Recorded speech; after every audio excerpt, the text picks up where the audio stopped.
All right, 6-5. Here's the video for 6-5, the ready and go. I'm going to talk about the retrieval, which will help you with the ready, and I'm going to pick one problem from the go to help you out. All right, so in here, this is a review of what we're going to look at in leading up to in our other workbook, which you will get on Tuesday of this week. I'm sorry I'm gone, but just couldn't help it. Find the missing side lengths of the missing right triangles to determine the triangles are similar or not. Well, I'm concerned with find the missing side lengths, okay? If they're similar or not, they're going to have the same ratio. That's pretty simple. How do I find the side length of this over here? Well, what I want you to do is I want you to label the legs and label the hypotenuse. So, leg, leg, hypotenuse. Do that in both of them. So now you know what the legs are and you know the hypotenuse. If I know two of the three sides of a right triangle, how do I find the third? You have to stop and think back to that. Hopefully you said the Pythagorean theorem, which is correct. A squared plus b squared equals c squared. A and b are the legs, c is the hypotenuse. Do not put them in the wrong spot, because if you do, you'll get the answer wrong. So 5 squared plus, is it going to be 13 squared? What's 13? 13 you said was a hypotenuse, so this must be b squared equals 13 squared. And if you go ahead and you do the math, I dare you to go ahead and pause it and do the math.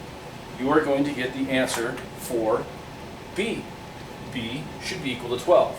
You show me your work. I'm not going to do it for you. All right? Then I want to find, so I'm going to label this 12. Then I want to find the hypotenuse for over here. So there's the small triangle, the big triangle. Think about where the information goes. 9 squared plus, pause it for a second if you need to make sure you get this correct. 12 squared equals c squared.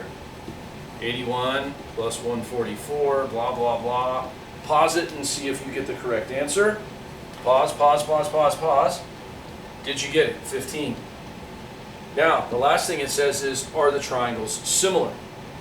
Explain. Well, gee, the hypotenuse over hypotenuse and leg over leg and leg over leg, they should all have the same ratio, right? So 13 over 15, hypotenuse over hypotenuse, should be equal to, let's go the small leg to small leg, 5 over 9, and let's go the long leg to the long leg, 12 over 12. What do you notice when you look at these? I notice 12 over 12 is 1, not even close to being the same.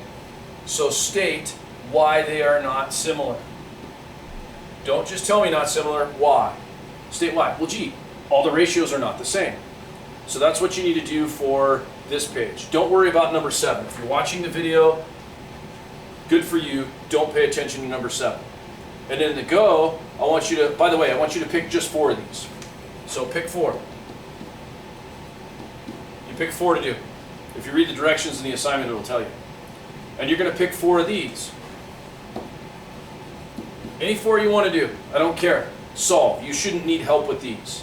All right? Everybody's going to avoid number 11 because it's got fractions in it, so it's not that hard. All right? There's your work for Monday. We will get your new books tomorrow, which will be Tuesday, and we'll get going with the new books.